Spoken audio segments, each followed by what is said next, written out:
Assalamualaikum warahmatullahi wabarakatuh. Kami dari kelompok 12 tentang tema menjadikan teks suci sebagai objek tafsir integratif.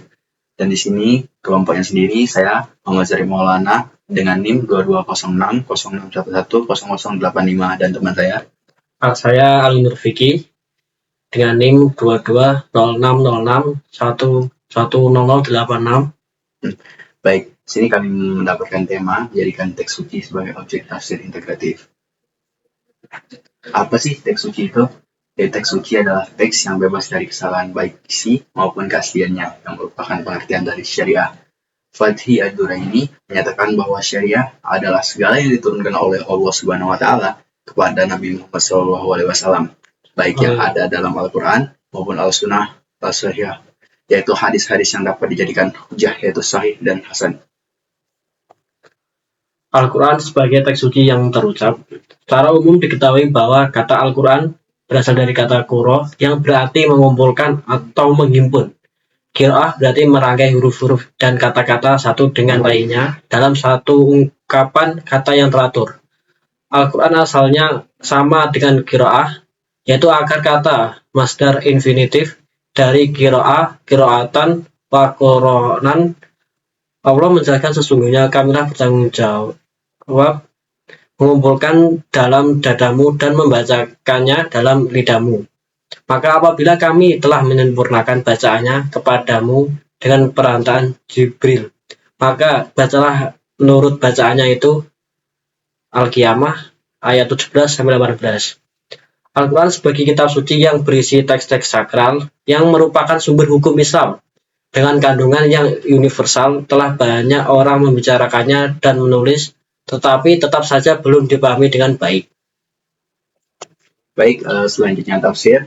Tafsir adalah suatu rangkaian penjelasan dari suatu pembicaraan atau teks dalam sebuah kaitan.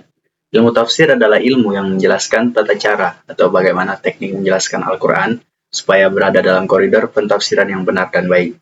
Jadi, objek kajian tafsir adalah Al-Quran yang merupakan kitab suci dan ajaran Islam. Sasaran tafsir adalah ayat Al-Quran dan pada hakikatnya, konsepsi keagamaan dan gejala tidaklah menjadi objeknya.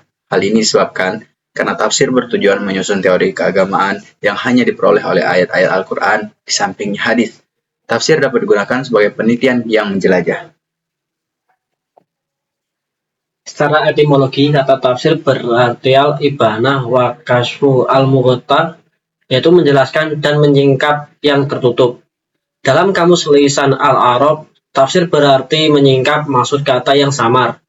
Hal ini didasarkan pada firman Allah surat Al-Furqan ayat 33 yang artinya, tidaklah orang-orang kafir itu datang kepadamu membawa sesuatu yang ganjil, melainkan kami datangkan kepadamu sesuatu yang benar dan yang paling baik penjelasannya. Baik, tafsir integratif. Kita kan sudah membahas tafsir tadi. Sekarang tafsir dibagi beberapa jenis.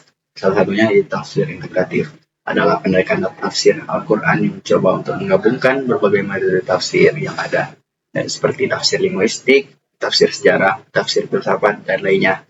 Jadi dalam upaya untuk memberikan pemahaman yang lebih komprehensif dan holistik terhadap teks Al-Quran, jadi dibentuklah tafsir.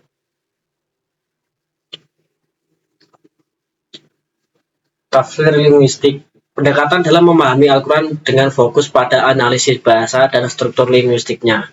Pendekatan ini berusaha untuk mengungkap makna dan pesan Al-Quran melalui pemahaman yang lebih mendalam terhadap unsur-unsur bahasa Arab yang digunakan dalam teks Al-Quran. Dalam tafsir linguistik, terdapat beberapa elemen penting.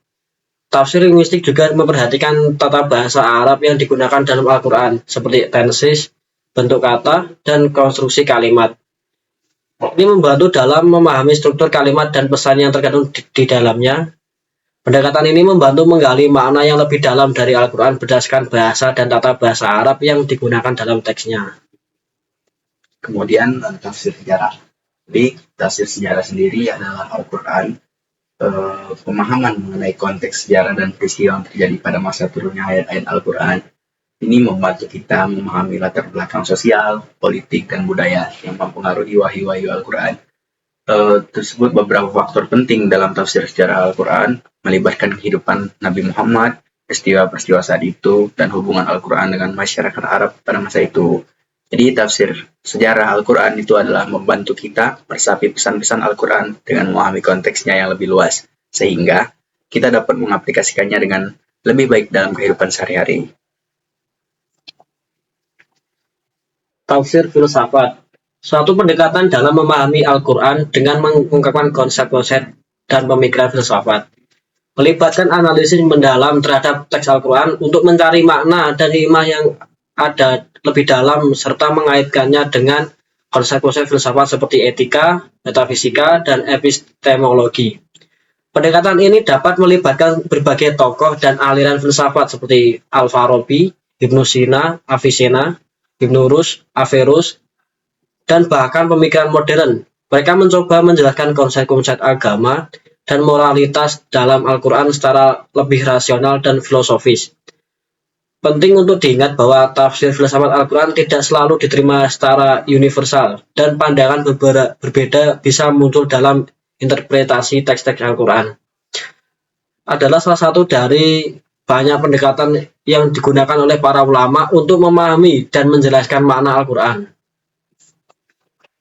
Baik, kesimpulannya adalah tujuan untuk memahami pesan-pesan Al-Quran dengan lebih mendalam dan menyeluruh, serta mengaitkannya dengan konteks sosial, sejarah, dan kehidupan manusia saat ini. Jadi, tafsir sendiri itu memaparkan ayat-ayat Al-Quran, ayat-ayat suci Al-Quran ke dalam sebuah bahasa yang bisa dimengerti oleh orang.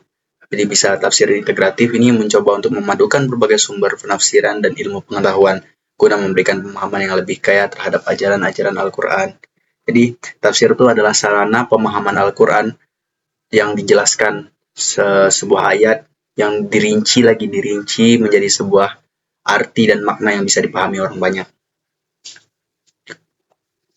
Oke, baik. Itu pemaparan dari kami, materi tentang teks suci, tafsir Al-Quran. Jadi, sekian dari saya. Saya sendiri, Muhammad Zarif Maulana, dengan NIM 220606110085. Dan saya Al-Nur Vicky dengan NIM 220606110086. Kurang lebihnya mohon maaf. Terima kasih. Wassalamualaikum warahmatullahi wabarakatuh. Kami undur diri, terima kasih. Bismillahirrahmanirrahim. Iqra bismi rabbikal ladzi khalaq, khalaqal insana min 'alaq. Iqra wa rabbukal akram, alladzi 'allama bil qalam, 'allamal insana ma lam ya'lam. Yang artinya, bacalah dengan menyebut nama Tuhanmu yang menciptakan. Dia telah menciptakan manusia dari segumpal darah. Bacalah, dan Tuhanmu lah yang maha mulia, yang mengajar manusia dengan pena. Dia mengajarkan manusia apa yang tidak diketahuinya. Quran Surat Al-Alaq ayat 1-5.